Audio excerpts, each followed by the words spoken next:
El día de hoy vamos a hablar de educación sanitaria y normatividad.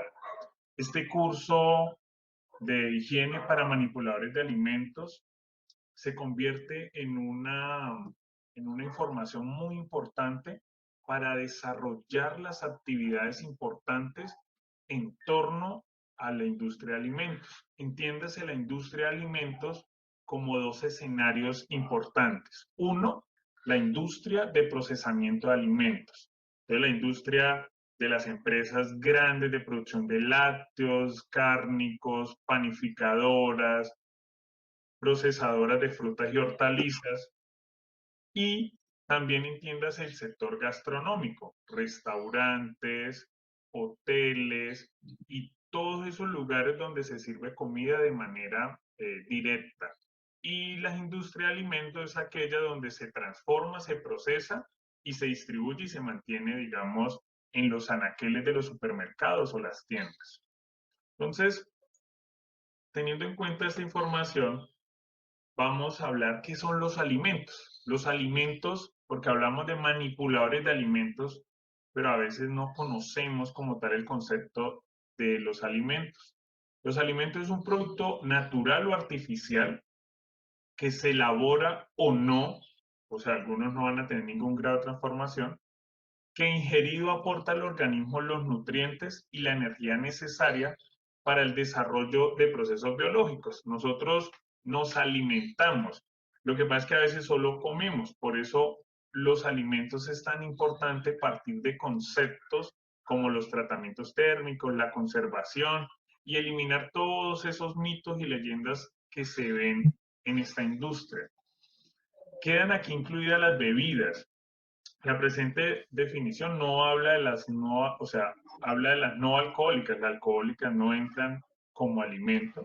Y aquellas sustancias con que se sazonan algunos comestibles, como las especias y estos caldos o estos productos deshidratados que ayudan a darle sabor a los alimentos. Entonces, esa es la definición de alimento. Partamos acá de un mito muy claro. En una sesión posterior vamos a hablar un poco del error que se comete cuando uno menciona que un alimento es lo que comemos. Y alimento es aquello que me permite aportarle unos nutrientes al cuerpo. Ustedes van a encontrar productos en el mercado que no son como tal un alimento, ¿sí? O sea, son productos que cumplen una descripción como un alimento, pero realmente no te aportan nada a- al organismo. Acá yo quiero poner un ejemplo que siempre coloco frente a los mitos y es cuando antes, hoy en día casi todos tomamos leche de bolsa, pero la leche se comercializaba en cantinas, entonces considerábamos que la leche era muy buena y llegábamos a la casa para garantizar de que no nos hiciera daño, la hervíamos. Y hervirla es un proceso donde se somete la temperatura por encima del grado de ebullición. Cuando tú alcanzas una temperatura superior al grado de ebullición, lo que pasa es que se eliminan los microorganismos, que es la razón por la cual lo hacen, pero también se eliminan los nutrientes. Entonces, cuando tú eliminas nutrientes, estás generando que la leche, digamos en el caso de este ejemplo, es un producto que no es nutricionalmente viable para el cuerpo. Simplemente estás tomando agua con algo de nutrientes de lo que queda y realmente no cumple la función de alimentar. Entonces, digamos que es un mito, porque siempre hemos creído que la leche alimentaba mucho, entonces la comprábamos de cantina de la vaca, que decimos, y la poníamos a hervir, eliminando todos los microorganismos. Entonces, partamos de esos conceptos para que las dudas y preguntas que tengan me las puedan hacer ahorita, de manera que nos permita entender estos conceptos muy claramente. Los alimentos se clasifican, pues digamos que en varias formas, pero he decidido mostrarles estas tres. Y es, de acuerdo a la funcionalidad, pues se clasifican en formadores, en energéticos y reguladores.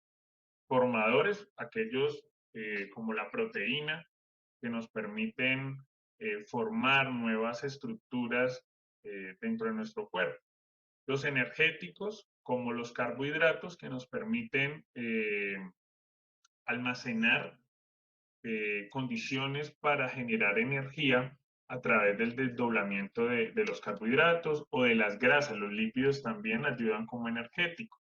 Y los reguladores como las vitaminas, como los minerales que ayudan a regular que nuestro cuerpo tenga, digamos, las condiciones aptas de acuerdo a lo que necesita. La vida útil se clasifica en tres, esto es básico que lo tengan en cuenta. Los alimentos se clasifican en perecederos, semiperecederos o no perecederos. Perecedero viene de la palabra perecer, o sea, que se daña. No quiere decir que los alimentos no perecederos no se dañan, pero pueden durar en el tiempo un tiempo bastante largo, que valga la redundancia. Los alimentos cumplen una función de vida útil. La vida útil es que, así como nosotros nacemos y morimos, los alimentos aparecen en el mundo de la forma que sea, vegetal o animal, o sea, agrícola o pecuario, pero ellos tienen un punto de partida si los hacemos nosotros o de manera natural y obviamente tienen una caducidad. Esa caducidad radica por dos cosas que quiero que las tengan muy en cuenta y ojalá puedan tomar nota. Los alimentos se dañan por el agua y se dañan por los microorganismos. Son las dos razones fundamentales por qué los alimentos se dañan. ¿Por qué se daña un alimento? Un alimento se daña porque el agua que contiene facilita un medio para que los microorganismos vivan, o sea, generan un ambiente estable para que el microorganismo viva de manera adecuada. Y lo otro es los microorganismos porque son los agentes que deterioran la comida. Cuando uno, cuando uno está vivo, digamos, si nos ponemos como ejemplo, cuando uno está vivo, nosotros tenemos algo que se llama nuestras defensas, que no son solo en nuestra sangre, sino también está en nuestra flora intestinal, por ejemplo. Estos son microorganismos vivos, que son llamados microorganismos banales, o sea, que le hacen bien al cuerpo y nos protegen de otros que son denominados patógenos. Los patógenos son, acuérdense de esa palabra, patógeno es que produce enfermedades. Cuando hablamos de un microorganismo patógeno es porque está produciendo enfermedades. Bueno, la temperatura del oxígeno, digamos que son las variables con las cuales el microorganismo sobrevive. No diría que es una razón por la que se dañan las cosas, sino que son las condiciones ambientales o los factores que ayudan a que el microorganismo se sienta bien. Nosotros creo que en la sesión número 4 vamos a hablar netamente de microorganismos y les voy a explicar todo lo que pasa con los microorganismos en el mundo y por qué nos generan este tipo de daño. Es más, en la discusión voy a generar el tema del coronavirus, que es un tema de tendencia para que entiendan, digamos, cómo ataca y por qué nos enferma. Pero básicamente los alimentos se dañan por la mezcla entre microorganismos y agua. Entonces, un alimento perecedero, ¿qué es? Un alimento que tiene alto porcentaje de agua. Vamos a poner dos casos fundamentales, la leche y la carne. La leche, si usted la deja a temperatura ambiente, digamos, en unas condiciones de temperatura superiores a 26 grados centígrados, 25 grados centígrados, la leche en menos de una hora va a estar ácida, o sea, se va a dañar. ¿Por qué? Porque la leche tiene microorganismos y además de tener microorganismos, tiene alto porcentaje de agua. La leche es 87% de agua. Eso quiere decir, eso quiere decir que es un alimento perecedero. Alta cantidad de agua va a atraer alta cantidad de microorganismos. ¿Claro eso? Los semiperecederos son alimentos que tienen menos agua. Normalmente son alimentos que están un poco más sólidos o son semisólidos o sus estructuras moleculares son mucho más sólidas. Voy a poner un ejemplo como el de la mermelada, las jaleas, las salsas. son productos semiperecederos, pueden durar más y normalmente están asociados a factores como las altas concentraciones, alta concentración de azúcar, alta concentración de sal, alta concentración de, eh, bueno, como tal de sólidos. Entonces, en algunos utilizan harinas y el producto queda mucho más sólido. Entonces, eso va a hacer que sea semiperecedero. Los productos no perecederos son pues los mejores para el almacenamiento, que normalmente son lo que nosotros llamamos productos secos. ¿Cuáles son productos secos? Los frijoles, las lentejas, el garbanzo, el arroz y todo lo que son productos deshidratados. Normalmente son no perecederos porque usted podría dejar una bolsa de arroz bien almacenada y le puede durar años y no se le va a dañar, porque no tiene agua. Y si no tiene agua, difícilmente va a tener presencia de microorganismos. Normalmente lo que ataca a este tipo de productos son hongos, pero los hongos van a atacar cuando haya más humedad. Por eso siempre les recomiendan que lo mantengan en un lugar seco. Entonces, hasta ahí la clasificación por alimentos por su vida útil. Y por origen, pues naturales son aquellos que provienen de directamente, digamos, como pasa con las frutas y las verduras. Son productos naturales porque se obtienen directamente de la tierra o del árbol. Y en el caso de los productos, digamos, de origen pecuario como la leche, pues la leche es natural porque sale directamente de la vaca. Y la carne porque sale directamente de la estructura anatómica del semoviente, independientemente del que sea. Y los procesados son aquellos productos con los cuales hacemos una serie de tratamientos térmicos y operaciones unitarias, como cuáles. Entonces, digamos, vamos a hablar, la leche es natural, pero cuando ya tenemos un queso sufre una serie de transformaciones, entonces eso lo hace diferente. Básicamente es la diferencia. Entonces, continuando con esto, vamos a hablar de esto que es tan importante que se llaman las enfermedades transmitidas por alimentos o denominadas ETAs.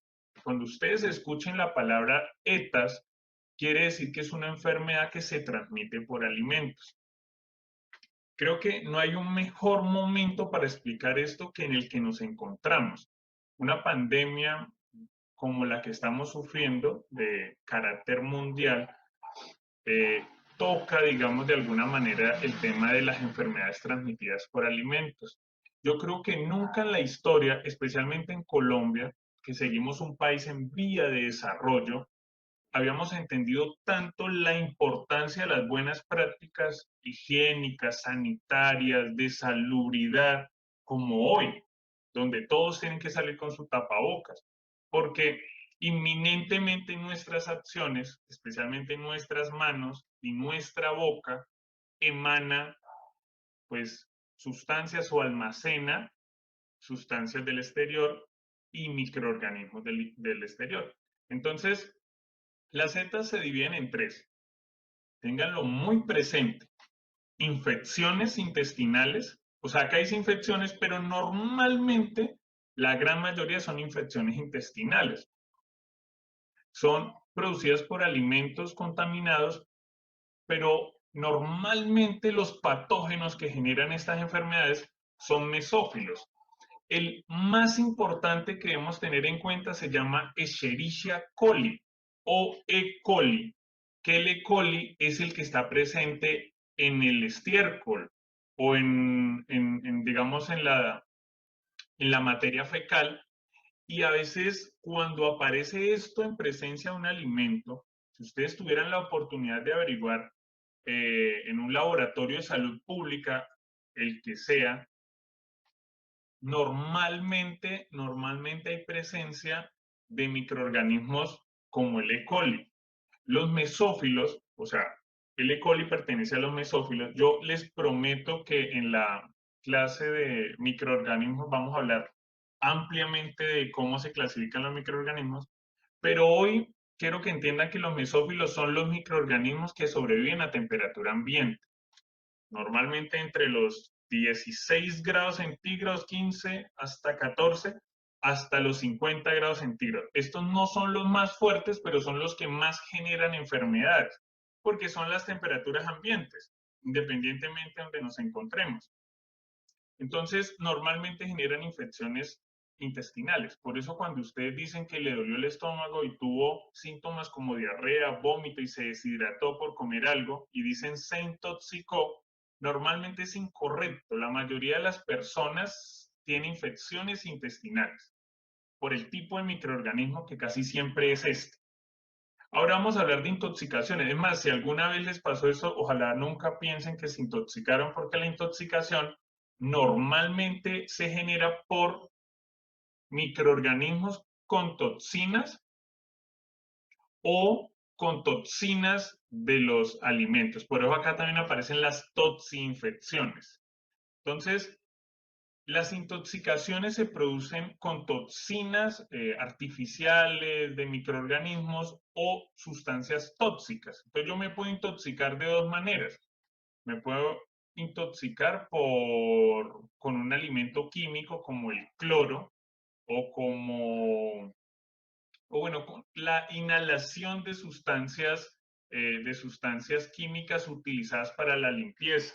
Por eso es tan importante, creo que en todo esto vamos a hablar de algo importante que es la limpieza y la desinfección, porque es que ahora todo le agregamos cloro y le agregamos alcohol, pero es que tenemos que tener en cuenta son las condiciones como lo hacemos. Tenemos que empezar a desarrollar hábitos que nos conlleven a tener buenas prácticas. Y la intoxicación es muy recurrente, especialmente, les voy a poner una que no es por alimentos, pero sucede para que me tengan en cuenta, es cuando limpian el baño con hipoclorito en altas concentraciones, se encierran en el baño a hacerlo y he escuchado muchas personas que sufrieron problemas por inhalación de gases y tuvieron que ir para el hospital, para que lo tengan en cuenta. Me preguntan si el vinagre es una buena opción para desinfectar. Claro que sí, pero de eso vamos a hablar el día que hablemos de microorganismos, porque lo que yo quiero es que entiendan cómo se comportan ellos para que ustedes sepan cómo deben comportarse ustedes. Sí, porque ahorita todos usamos tapabocas y guantes, pero no entendemos cómo se comporta el virus. Tenemos que entender cómo piensa él para nosotros así mismo comportarnos. Y las ETAs es entender esto. Las toxinfecciones se producen normalmente por la ingesta de alimentos contaminados por microorganismos patógenos o sus toxinas. En el anterior hablábamos de toxinas y sustancias tóxicas. Las toxinfecciones son muy graves, que es lo que ustedes llaman, o sea, lo que realmente llaman que se intoxicó es una infección intestinal, pero lo asocian a una toxinfección, que es lo que generan, algunos microorganismos generan unas toxinas que son altamente dañinas para el cuerpo y pueden generar atrofia muscular, parálisis y una serie de efectos que créame que nadie quisiera estar intoxicado de esa manera nunca. Se conocen como la brucelosis, la salmonelosis, la shigella es una bacteria que también genera toxinfecciones bastante graves. Entonces, para que lo tengan en cuenta. Los síntomas, todos estos síntomas que les acabo de mencionar y los que aparecen aquí en la presentación, vómito, dolores abdominales, diarrea, fiebre, síntomas neurológicos, que es cuando ya se vuelve complejo, la dificultad respiratoria, casi siempre los microorganismos atacan los bronquios, ojos hinchados y pues la muerte es el caso más complejo. Especialmente sucede con intoxicación y toxinfecciones. Por eso espero que sus mentes a partir de ahora quiten la palabra intoxicarse porque realmente nadie quiere intoxicarse. Bueno, en el módulo que les envié hablábamos de, el módulo de manipulador de alimentos habla de que hay tipos de contaminación. ¿Sí? Existe contaminación física, química y biológica. En los alimentos como manipuladores debemos tener en cuenta que físico es cualquier material extraño que pueda generar una lesión en el alimento. Entonces, piedras, tornillos, trozos de material, empaque, cosas como estas. Tengan en cuenta que por eso, siempre hablamos de no usar elementos como aretes, piercing, cadenas, manillas. No se puede porque pueden ser, eh, o sea, pueden ocasionar especialmente contaminantes físicos y se pueden convertir en un problema, como en algún momento ha pasado con algunas, digamos, panaderías, puede suceder que, puede suceder que algún elemento con los que cortan, como pasó una noticia hace un tiempo, suceda de que queden en algún pan. Hay una pregunta que me gustaría aclarar muy importante y me hablan de que cuando en la sección anterior, cuando uno le hablan de que se intoxicó y resulta con un brote y una hinchazón, normalmente estamos hablando acá de dos aspectos. Si es por alimentos, puede ser es una alergia. Y las alergias normalmente reaccionan así. Nosotros hoy no vamos a hablar de alergenos.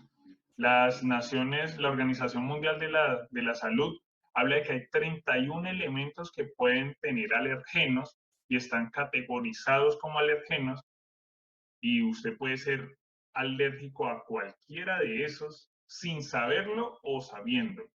Normalmente esa reacción que mencionan por alimentos son alergias a alguna sustancia dentro del alimento, pero cuando se brota y se hincha de pronto que esté asociado a lo anterior, puede ser es una toxinfección o tal vez una intoxicación. Igual ya yo no podría decirles que tal síntoma está asociado a esto, no, tendríamos que hablar de cada una de estas enfermedades para poder empezar de pronto a debatir un poco esto, pero pues digamos el objetivo mío es que comprendan que hay unas enfermedades que se transmiten por alimentos. Continuando con esta parte, los riesgos de contaminación química, pues es lo mismo que pasa con las intoxicaciones. Generalmente pasa con los elementos de limpieza y desinfección, como el hipoclorito, como las sustancias con las que lavamos, desinfectamos, todo lo que utilizamos, que conocemos como aseo, que en la industria pues son los elementos de aseo, los insumos químicos del aseo, y en la casa, pues son todos los insumos que ustedes utilizan para hacer el aseo de su hogar. Los riesgos biológicos, pues es lo que manifestábamos anteriormente. Los riesgos biológicos son los que son latentes en la aparición de enfermedades transmitidas por alimentos. Entonces, cuando usted no se lava bien las manos, cuando usted no tiene buenas prácticas de aseo en su casa o en su ambiente de manipulación de alimentos, pues va a posibilitar la presencia de microorganismos patógenos. A veces tenemos mucho miedo a los microorganismos, pero es que los microorganismos no todos son dañinos. En un gran porcentaje los microorganismos coexisten con nosotros. El problema es que así como hay buenos, hay malos. Y existen, digamos, acá les pongo unos ejemplos. Los más comunes son la Escherichia coli, la Salmonella, la Listeria y muchos otros que hacen presencia en microorganismos y que pueden generar inconvenientes.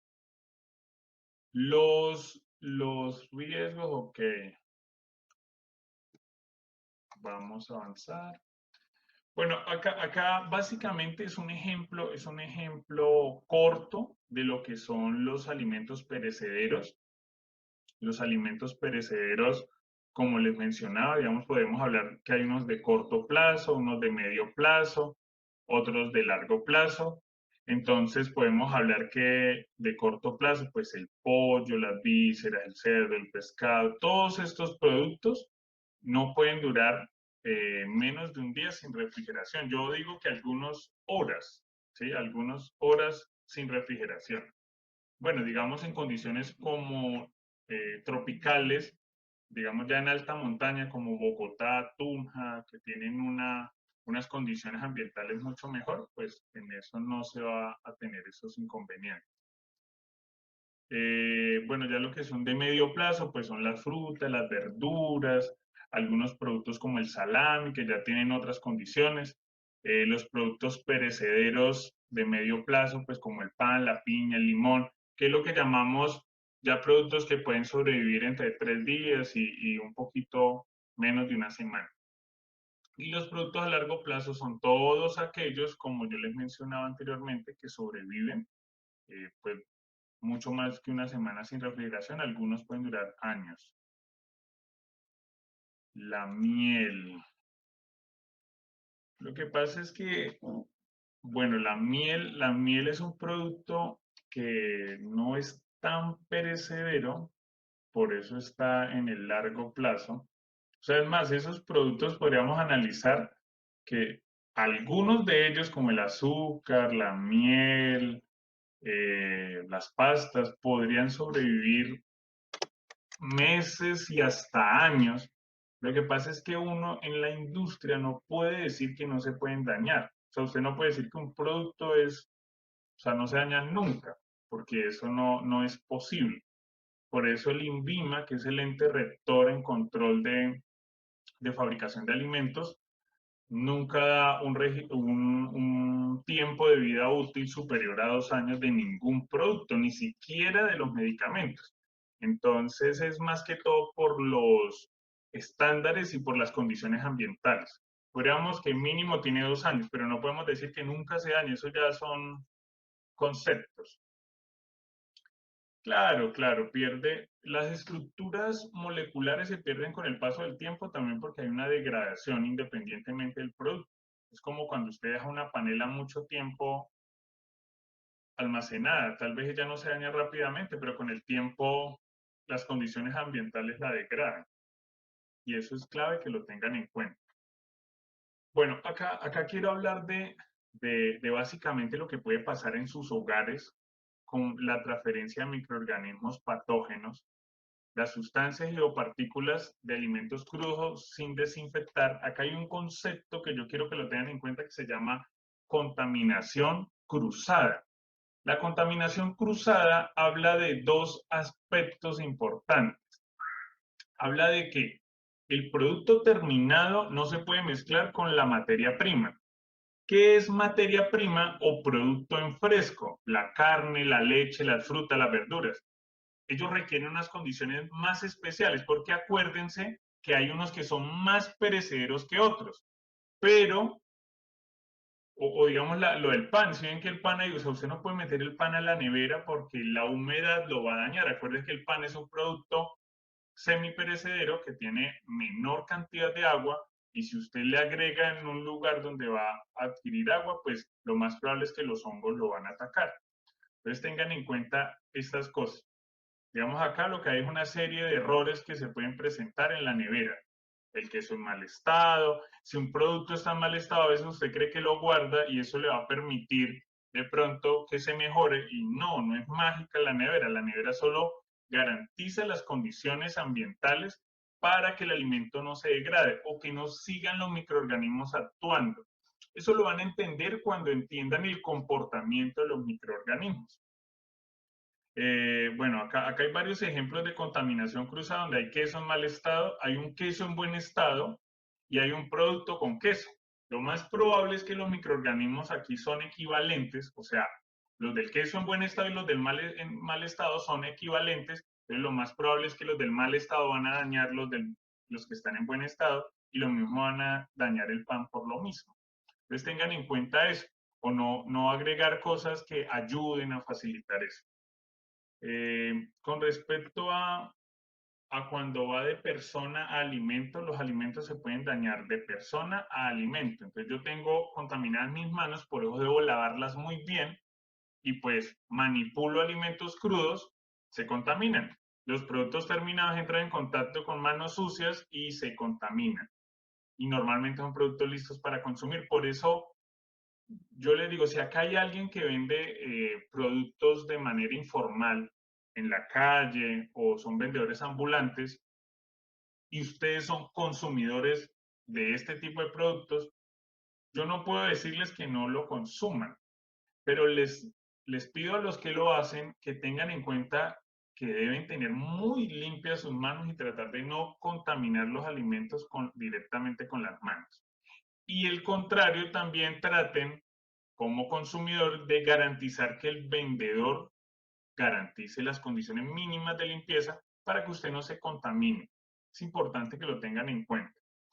Y la contaminación también se puede generar de superficie a alimento. Digamos, este ejemplo es clave en sus casas.